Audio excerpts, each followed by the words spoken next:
မြတ်စွာဘုရားရှင်ကိုရောမြတ်ကြီးက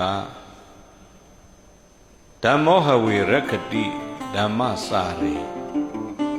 ဓမ္မစာရိတရားကျင့်တဲ့ပုဂ္ဂိုလ်ကိုဓမ္မောသူကျင့်ထားတဲ့တရားကဟဝေရက္ခတိတကယ်ပြန်ပြီးတော့စောင့်ရှောက်တယ်ဓမ္မစာရိပြုထားတဲ့ကောင်းမှုရှိတဲ့ပုဂ္ဂိုလ်ကိုဓမ္မောသူပြုထားတဲ့ကောင်းမှုတရားကဟဝေရက္ခတိတကယ်ပြန်ပြီးတော့စောင့်ရှောက်တယ်တရားကျင့်တဲ့ပုဂ္ဂိုလ်ကိုကျင့်ထားတဲ့တရားကပြန်စောင့်ရှောက်တယ်တဲ့ဘုရားကဒီလိုပြောတယ်စောင့်ရှောက်တဲ့နေရာမှာလည်းတချို့စောင့်ရှောက်တယ်တချို့မစောင့်ရှောက်ဘူးသူစောင့်ရှောက်တယ်သူကြမစောင့်ရှောက်ဘူးဒီလိုကွက်တိကွက်ကြားမျိုးမဟုတ်ဘူး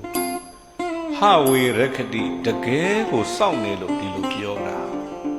ရက္ခတိဆိုရင်စောင့်ရှောက်တယ်ဆိုတာရတယ်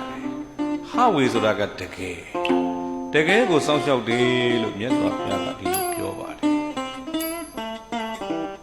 နောက်တကဥပမာပေးပုံကစတ္တံမဟာတံဝိယဝတ္တကာလေမိုးရွာတဲ့နေပူထဲမှာထီးကင်ဆွဲသွားတဲ့ပုဂ္ဂိုလ်လိုပဲတဲ့ကိုပြုတ်ထားတဲ့ကောင်းမှုကကိုယ့်နောက်ကိုစောင့်ရှောက်တာကိုကျင့်ထားတဲ့တရားကကိုယ့်နောက်ကိုစောင့်ရှောက်တာဟာဥပမာအပြင်ဘုရားကထီးကင်ဆွဲသွားတဲ့ပုဂ္ဂိုလ်လိုပဲမိုးရွာတဲ့နေပူထဲကိုထီးကိုလက်ကကင်ဆွဲသွားရင်ကိုယ့်လက်ထဲမှာပါတဲ့ထီးကဘာလဲမေးလို့တော့ကိုယ့်ကိုနေမပူအောင်လဲစောင့်ရှောက်တယ်မိုးမဆွဲအောင်လဲစောင့်ရှောက်တယ်စောင့်ရှောက်တဲ့နေရာမှာထီးသေးသေးမဟုတ်ဘူးထီးသေးလေးလေးဆိုရင်ခေါင်းမိုက်လုံပြီးတော့ခန္ဓာကိုယ်မလုံမှုဒီလိုဖြစ်မှာဆိုလို့စတ္တံမဟာတံဝိယလွန်ကြီးတဲ့ထီးကြီးလိုကိုစောင့်ရှောက်တာတဲ့ဒီလိုပြောတယ်အဲကြောင့်တရားချစ်ခင်ဆိုတော့စင်များတို့တွေပြုနေတဲ့ကောင်းမှုကိုယ်စင်တို့ကျင့်ပြီးတော့နေတဲ့တရားဟာမြတ်စွာဘုရားကတကယ်ကိုကိုယ့်ကိုပြန်စောင့်ရှောက်တယ်လို့ဒီလိုပြောပါတယ်အဲ့တော့တိန်နဲ့တူတူနေကြတော့လည်းပဲသူပြုတ်ထားတဲ့ကောင်းမှုငါရမှာပဲမျိုးသားပြုတ်ရင်မျိုးသမီးရမှာပဲမျိုးသမီးပြုတ်ရင်မျိုးသားရမှာပဲလို့တော့ဒီလိုမှမှတ်နဲ့ထီးဆိုတာကြီးကလည်းရှိတော့ရှိတယ်အိမ်ကိုချစ်ပြထားခဲ့မယ်အိမ်ပြစ်ထားခဲ့ပြီးလူကြီးထွက်သွားရင်လူကအဝေးကြီးရောက်ပြီးအထီးကအိမ်မှာကြံခဲ့တယ်အပြင်ရောက်မှမိုးရွာရင်အပြင်ရောက်မှနေပူရင်အိမ်မှာရှိတဲ့ထီးကကိုယ်နောက်ကိုလိုက်မလားတော့အဲ့တော့ကောင်းမှုလည်းပဲဒီတိုင်းပဲအိမ်ကမျိုးသားကောင်းမှုပြုတာငါနဲ့မဆိုင်ငါတို့လုံလောက်တယ်ဒီလိုမတွေးနဲ့မျိုးသမီးကောင်းမှုပြုတယ်ငါပြုတာနဲ့တူတူပဲလို့ဒီလိုမတွေးနဲ့ထီးကိုအိမ်ပြစ်ထားခဲ့တယ်လို့ဖြစ်သွားမယ်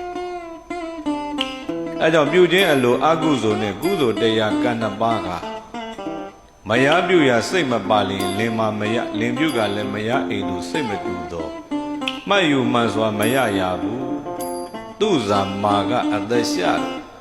ရှင်း၌ဝတ္ထုမိညာပြု၍အကုသလကုသလကမ္မတက္ကတာလက္ခဏာကိုမြဲစွာဝမ်းတွင်နှလုံးသွင်းတော်ကောင်းမှုပြုပုံနဲ့ပတ်သက်ပြီးတော့ဒီဟာပြောသွားတာသူဇာမာကအသက်ရှာသူဇာတာသူ့ရဲ့မျိုးသားကမာကမာကကလမ်းပြင်တရားဆောင်ကောင်းမှုအမျိုးမျိုးတွေလုပ်ပြီးတော့အများကောင်းကျိုးတွေတည်ဖို့သွားလိုက်တာသေတော့ဘယ်ရောက်တယ်လဲမေးတာဝရိန္ဒနတ်ပြည်မှာတရားဖြစ်တယ်နတ်တို့ရဲ့ဘယင်ကြီးတော်သွားဖြစ်တယ်သူဇာတာကတော့သူ့မျိုးသားပြုတဲ့ကောင်းမှုသူကောင်းမှုပဲဆိုတဲ့အတွေးနဲ့ပျော်ပျော်ပါပါစားစားတောက်တော့ဟိုသွားဒီသွားနေတဲ့အချိန်ကုန်နဲ့သေတဲ့ခါကျတရားနောက်မရောက်ဘဲနဲ့တောထဲမှာလဲကြိုလဲကြမှာဗျိုင်းမာလေးသွားဖြစ်ရတယ်အဲ့ဒါကိုကြည်ပါတဲ့သူဇာမာကအသက်ရှာလို့ရှင်းနိုင်ဝတ္ထုမိညာပြု၍အကုသလကုသလဤဘဝကမ္မတက္ကတာလက္ခဏာကိုမြဲစွာဝမ်းတွင်နှလုံးသွင်းတော်ဆိုတာအဲ့ဒါပြောတာအဲ့တော့ကောင်းမှု